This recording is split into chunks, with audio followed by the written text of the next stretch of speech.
Ever try to wake up early because you think it'll change your whole life? That was me. I thought, you know what? I'm gonna be one of those 5 a.m. people to people who drink water with lemon and talk about discipline. And honestly, that should have been my first warning sign. Nobody happy wakes up at 5 a.m. on purpose.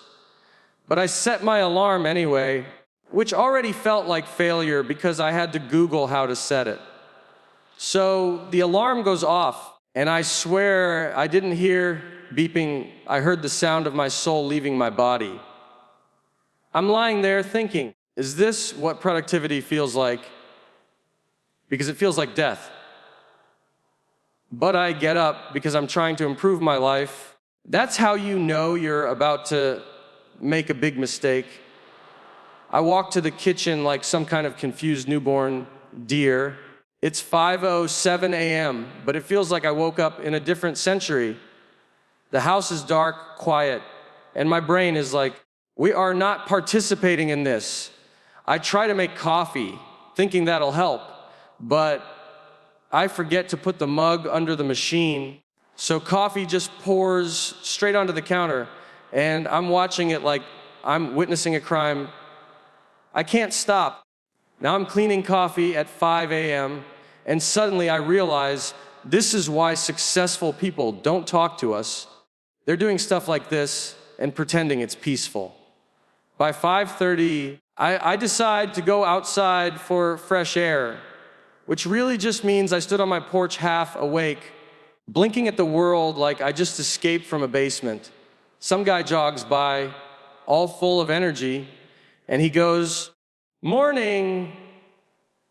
And I'm like, don't do that. Don't say words right now. He looks so happy. Waking up early is his superpower. Meanwhile, I'm just trying not to fall over. I'm starting to wonder if waking up early is actually healthy, or if the whole world is just lying to us to feel better about being exhausted. My wife walks in at 7 a.m., fully rested, energized, smiling like a normal person. And she looks at me pale, shaking, holding a cup of coffee like it's my last meal. And she goes, "Why do you look like you've been through something?" I told her, because I have. I've been awake since before the sun remembered to come up. I've seen things, I've felt things. I met a jogger. She goes, "Why would you wake up early?" And I'm standing there like, "Oh, I don't know. I thought I could better myself." And she just laughs in my face because she married me. She knows better. 9 a.m., I'm so tired I can't think. I'm forgetting words. I tried to say banana, and instead I said yellow food stick. That's where my brain was. I fell asleep sitting straight up on the couch. My daughter walked in, poked me, and asked, "Are you broken?" I said, "Probably. I don't know anymore." And that's when I realized waking up early does now to make you better. It just makes your day longer and worse. So the next morning, when my alarm went off again, I turned it off and said, "Not today. We're done with this journey." And I went right back to sleep like a responsible adult. The funny part about trying to wake up early is that it always starts with this strange burst of confidence that absolutely does not belong to you. Comes out of nowhere, like you suddenly believe you're the kind of person who reads motivational quotes and actually follows them. That's the hook, because the moment you convince yourself you can become 5 a.m. person, you've already stepped into a disaster you didn't see coming. You start hyping yourself up like you're about to change your entire life in one night. You tell yourself, tomorrow morning is it, new me, productive me, Lehman water me, das. And deep down, some part of you knows this is a massive mistake, but you ignore it because optimism is loud and reality is quiet until the alarm rings. There's something funny about how humans believe they can just flip a switch at midnight and wake up 6 hours later as a completely different species. You don't think about the consequences. You're not imagining the part where your brain refuses to exist at 5 a.m. All you picture is a future version of yourself who somehow owns matching workout clothes and understands spreadsheets. The most engaging part of the whole setup is that you're lying to yourself while fully aware you're lying. It's like watching yourself fill out a gym membership form and thinking, yeah, I'm absolutely going to use this 3 times a week, even though the only thing you've worked out consistently for years is your ability to avoid things. That moment you feel powerful, like you're making a grown-up decision. That false confidence is what makes the audience lean in. They know that level of confidence never ends well. Know you're about to get humbled in a way that only early mornings can manage. Still, you go to bed early, proud of yourself, as if sleeping at 10 p.m. automatically earns you a spot among successful entrepreneurs. You're lying there with the lights off, pretending everything is under control, as if your alarm isn't sitting there waiting to ruin your entire sense of identity. What makes it more hilarious is how seriously you take yourself the night before. You set your alarm like you're arming a nuclear device. You double check it, then triple check it. You put your phone on the opposite side of the room because some motivational guru told you that's what disciplined people do. You start imagining how flawless tomorrow will be, how you'll wake up energized, maybe journal a little. Stretch like your body isn't held together by excuses and leftover pizza. In your imagination, everything is smooth, everything is peaceful, everything is productive. The audience connects instantly because everybody has felt this fake hero moment. It's universal, and that's where the hook hits.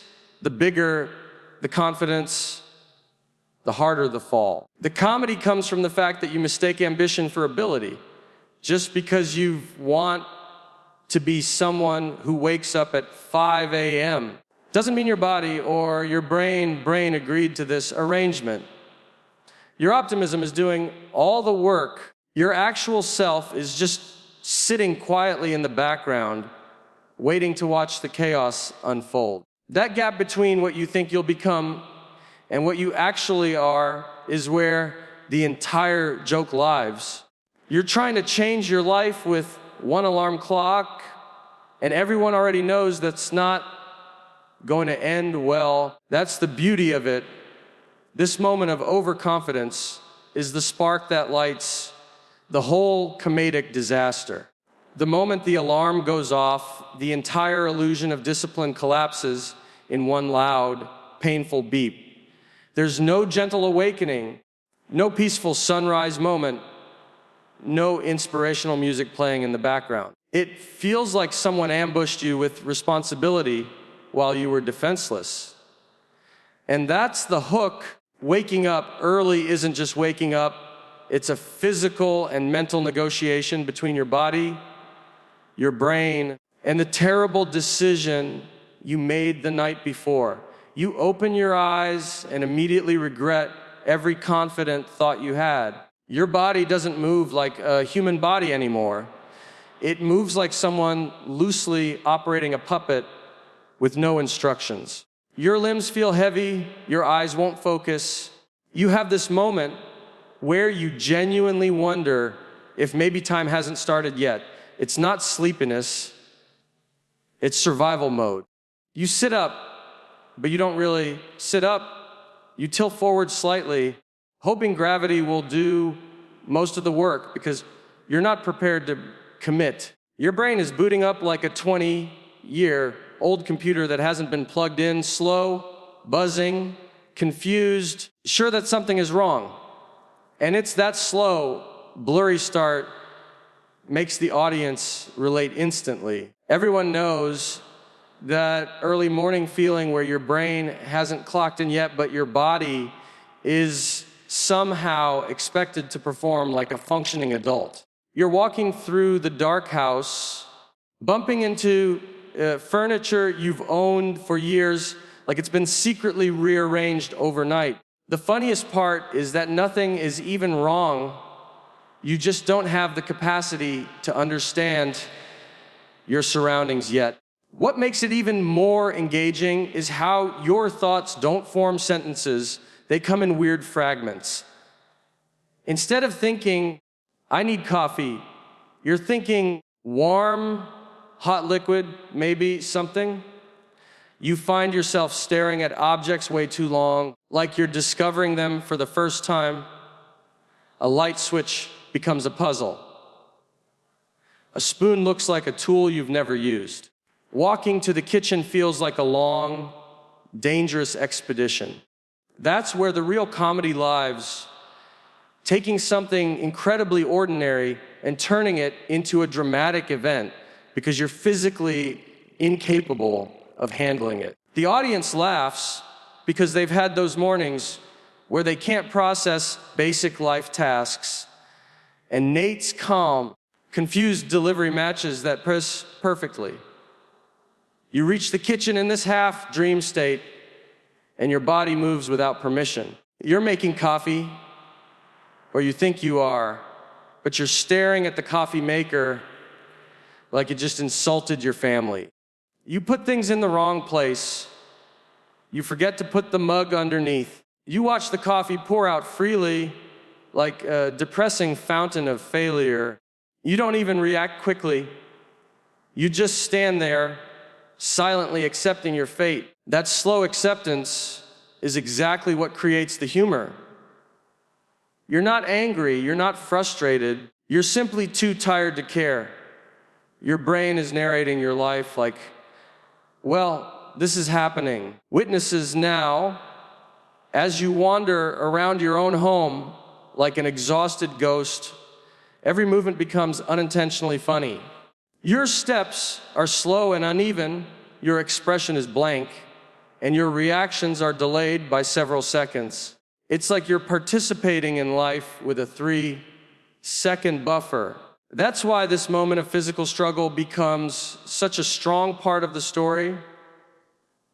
It's universal, it's relatable. They're smart, and it captures exactly how dramatic it feels when you try to do something simple before your brain has officially started the day. The hook is built right into the physicality. Every attempt at being productive only proves how unprepared you are for this early morning version of life. The funniest part of waking up early isn't even the tiredness. It's how the smallest mistakes suddenly feel like life-altering catastrophes. When you're half awake, everything is dramatic, everything is exaggerated, they're smart, and everything becomes a sign from the universe telling you that you should have just stayed in bed. That's the hook that makes people lean in the idea that your whole day can unravel because of one tiny slip. In your exhausted state, it feels monumental. You're not just making coffee. You're launching a risky operation that you are absolutely not qualified to run. And that's where the comedy begins the moment you forget the mug under the coffee machine. You watch the stream of hot coffee fall straight onto the counter like it's performing for an audience. All you can do is stare at it. You don't react fast. You don't jump in to save anything. You just accept that this is your life now. There's something hilarious about how early morning mistakes happen in slow motion. As if your brain is narrating, this could have been avoided, but we're already in too deep. So when you're that tired, normal problems turn into massive dilemmas. You spill a little coffee, and suddenly it feels like you're cleaning up a disaster zone. A paper towel rips in your hand. You start questioning why the world is against you. You can't find the sugar. Now you're convinced someone hit it as a personal attack. These tiny things shouldn't matter. But when you're operating on low battery, each one feels like a direct insult to your intelligence. That's the beauty of the humor. Take the everyday and elevate it to the point where the audience recognizes their own small morning failures and laughs because they've exaggerated them too. Nate's style thrives on building up these minor moments until they feel absurd and dramatic, but still completely believable. As you fumble through these tasks, things that should be simple become complicated puzzles. You try to open a jar, your body gives up halfway. You drop a spoon, and instead of picking it up, you stand there debating whether you actually need it. You put cereal in your coffee mug or milk in the cabinet because your brain refuses to connect actions to consequences. Every move you make feels like a mistake waiting to happen. Somehow you keep making them, and with each mistake, they're smart, your confidence drains faster than the coffee dripping off the edge of the counter. The audience connects because they've all had mornings where nothing works, where logic doesn't exist, and every thought is half-formed. What makes this moment even more engaging is how you respond to your own chaos. There's no anger, no outburst, no big dramatic reaction. You simply observe the disaster like it's happening to someone else. You tilt your head, squint a little, and think, well, this seems excessive. That quiet surrender is what makes Nate's humor land so well. It's not loud or frantic. It's calm, dry, defeated comedy. He treats a minor inconvenience like a tragic event without ever raising his voice or speeding up his delivery. These small mistakes create a ticking domino effect. Wipe the counter badly, the cloth falls, the cabinet door hits your knee, and suddenly you're reconsidering your entire life choice. You start thinking, this is why people don't wake up early. This is why society agreed to start functioning at a normal hour. The humor builds because each mistake layers on top of the last, making the story feel like it's escalating even though nothing major is happening. That subtle escalation is the hook. The audience stays with you because they want to know how much worse it can get, even though the disasters are tiny and harmless. It's not the size of the mistake, it's how catastrophically you process it when you're half asleep. The moment you step outside at 5 a.m., still half conscious and questioning every decision that brought you to this point. The world suddenly introduces you to its most confident and intimidating species, the early morning jogger. This is where the hook tightens because nothing highlights your desperation like standing there in a robe, holding a mug you barely managed to fill while someone jogs past like they're auditioning for a commercial about healthy living. You're not ready for human interaction. You're not even ready to interact with gravity. Yet out of nowhere, this energetic stranger appears, bouncing down the street with perfect posture, perfect breathing, perfect optimism. They do the most aggressive thing imaginable at 5 a.m. They say morning with enthusiasm. That single word feels like an attack. Their happiness is suspicious. Their energy feels like a personal insult. You're staring at them like, who are you? What are you doing? Why are you awake? Why are you smiling? Who hurt you? What makes this moment so engaging is the contrast. Your world is moving in slow motion. Theirs is moving at double speed. You're blinking like you've never experienced sunlight before. They look like they've already had a full breakfast, ran 3 miles, and solved 3 emotional issues. The humor comes from the fact that you don't know how to respond. You can't even lift your hand for a polite wave because your body hasn't agreed to be part of society.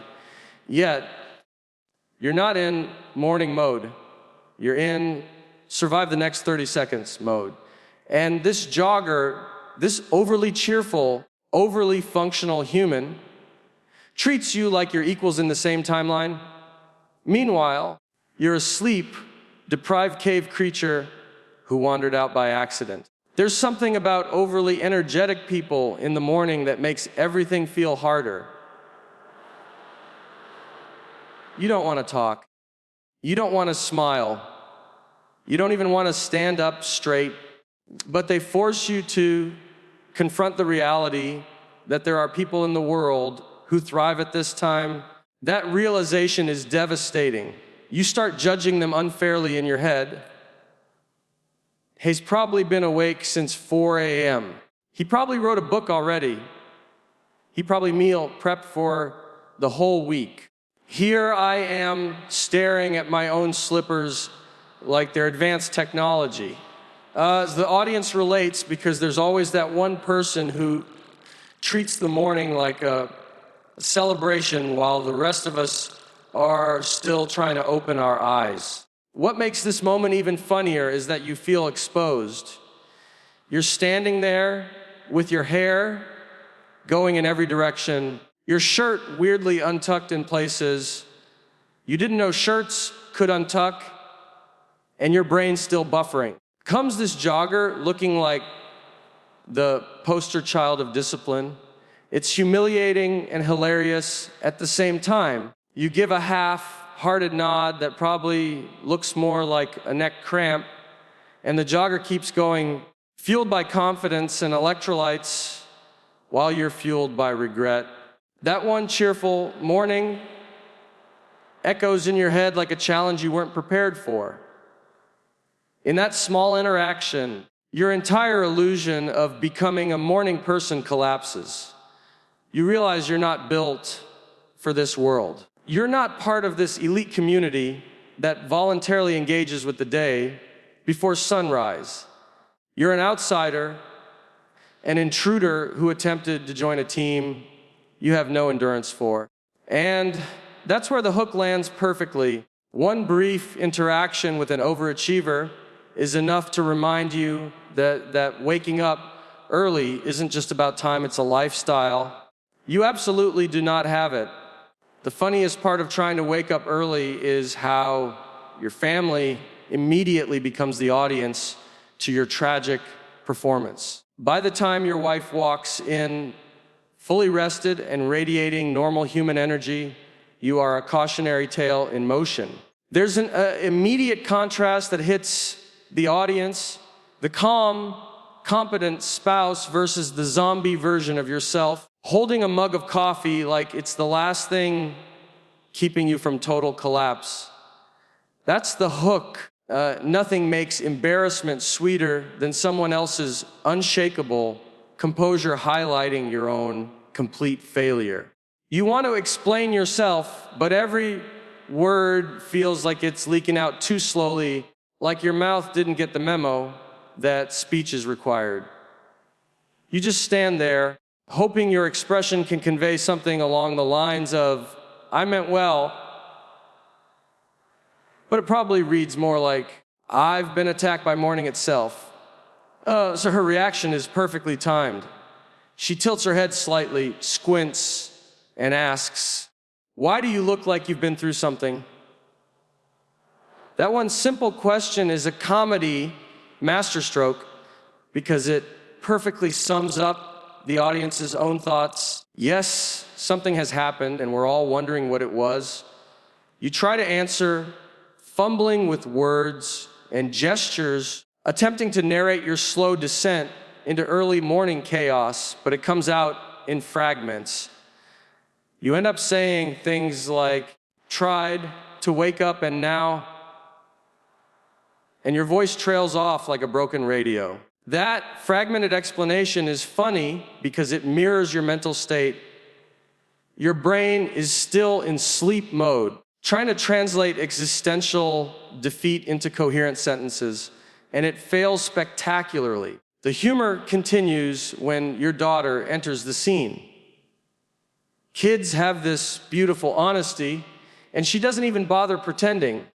She pokes you, assessing whether you're even human, and asks, "Broken?"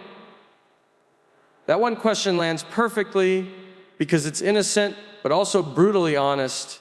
Audience immediately recognizes this as true Nate-style comedy. Children as the voice of reason or truth in the midst of adult chaos. You're no longer performing for strangers or the early morning jogger. Now your own family becomes a mirror reflecting exactly how ridiculous you look. And there's something universal in that. Everyone's experienced the feeling of being silently judged by someone you love at your lowest moment. As the morning progresses, the comedy grows from your family's reactions to your own inability to function. You try to interact, move, make coffee, maybe even sit down, but everything is slowed down, half-formed, awkward. Your wife sips her coffee calmly, reading the morning news, while you spill your own cup for the third time. She glances over, one eyebrow raised, silently judging and gently mocking, and the audience can see that her reaction is perfectly measured. Enough to make it funny, spirited. Every tiny failure is amplified by her calm presence, which is an excellent comedic tool. It emphasizes that all the drama you're experiencing is internal and only appears catastrophic because you're the one narrating it in slow motion.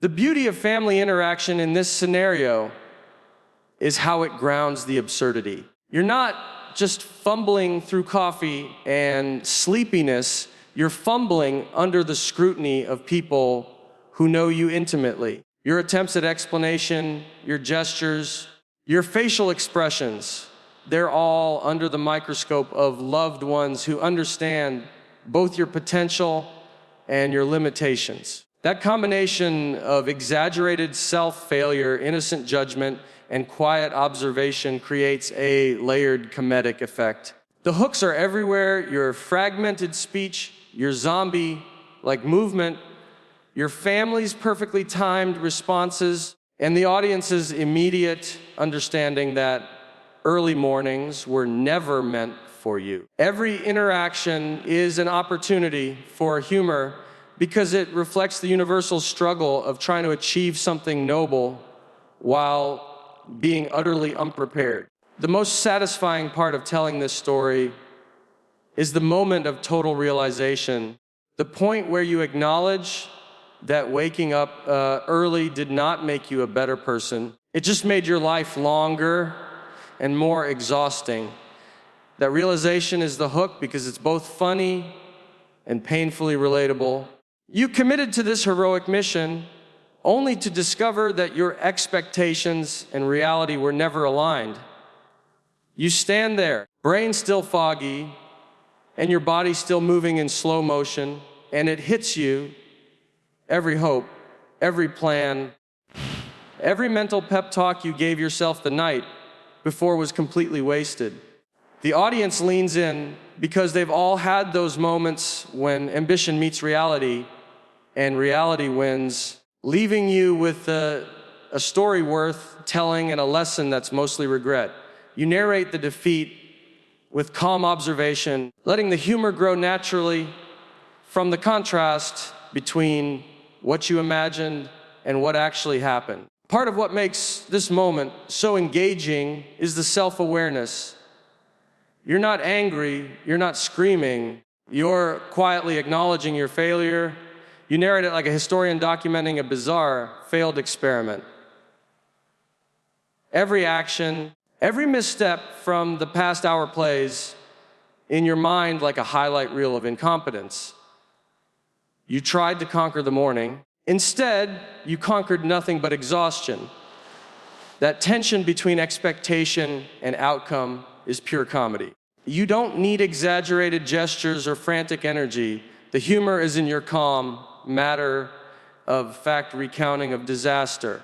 You can describe standing on the porch, blinking at the sunrise, holding a cup of coffee like it's a lifeline. The audience instantly understands the absurdity because they've lived through their own versions of this moment. The next layer of humor comes from the reflection on your own limitations. You think about all the reasons waking up early is supposed to be magical productivity, self-improvement, extra time for exercise, quiet focus. Then you look at yourself and think, none of that is happening here. I am the exception to the rule. The universe is laughing at me. That contrast between the idealized version of morning people and the reality of your half-conscious, stumbling self creates a rich comedic tension. The audience sees that you tried to join a world that simply doesn't accept you. The way you accept it yourself becomes the punchline. Every small failure throughout the morning, the coffee spills, the missteps, the interactions with family, the jogger passing by with unshakable energy, culminates in this final, quiet defeat. It's relatable because nobody likes to admit it, but we've all experienced that moment when a plan, however well-intentioned, goes completely off the rails. Your voice, delivered in a calm, understated tone, narrates the chaos in a way that is both hilarious and believable. The humor is layered, it's in the reflection, the irony, the dramatic contrast between expectation and outcome. It's the sort of comedy where the audience doesn't need a wild punchline to laugh. They laugh because they recognize themselves in your struggle. Is the anticlimactic surrender. You decide without fanfare that the early morning experiment is over. You turn off the alarm the next day and embrace the normal rhythm of life, accepting that some battles aren't meant to be fought. There's something inherently funny about giving up quietly after imagining yourself as a disciplined hero. That's when I realized waking up early isn't for everyone. It doesn't make you productive, doesn't make you enlightened. It just makes your coffee spill, your brain stop working, your family question why they married you. So the next morning, when my alarm went off at 5 a.m., I turned it off, rolled over, went back to sleep like a responsible adult. And honestly, it was the best decision I made all week. Because some battles, you just can't win, and some mornings, you're better off letting the sun handle it.